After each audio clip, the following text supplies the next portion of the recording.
کیا محمد نام رکھنا جائز ہے؟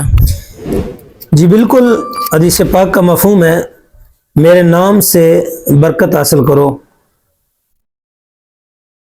یہ لفظ محمد ڈائریکٹ نام رکھنا جہاں احادیث سے ثابت ہے، صحابہ اکرام کے عمل سے ثابت ہے اور سلف صالحین کے اپنے عمل سے ثابت ہے کہ ایک ایک خاندان کے اندر پتہ نہیں کتنے لوگوں نے اپنے بچوں کے نام محمد رکھے ہوتے ہیں۔ اور حدیث پاک کا مفہوم ہے کل قیامت کے دن اللہ رب العزت پکارے گا کہ اے محمد، تو جتنے محمد والے ہوں گے، نام والے ہوں گے، سارے کھڑے ہو جائیں گے۔ تو اللہ ارشاد فرمائے گا میں نے تو اپنے محبوب کو پکارا ہے، تو یا اللہ ہمارا نام بھی محمد تھا اس لیے ہم کھڑے ہو گئے۔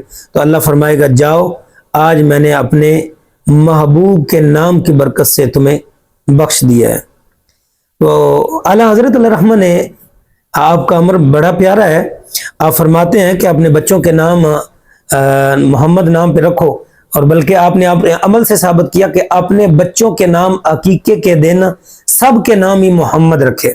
سبحان اللہ، آپ نے سب کے نام محمد رکھے، اور پھر بعد میں پہچان کی غرض سے اور لفظ محمد کے ادب احترام کی وجہ سے ان کے عرفی نام کچھ اور رکھے جو کہ سیرت نگاروں نے لکھے ہیں، اور باقی کچھ آپ کے بیٹوں کا وصال بھی ہوا ہے، اولاد کا وصال بھی ہوا ہے، لیکن سب کے نام آپ نے، جو آپ کے بچے تھے، عقیقے والے دن آپ نے محمد رکھا۔ تو محمد نام رکھنا باعث برکت ہے، بلکہ رکھنا چاہیے۔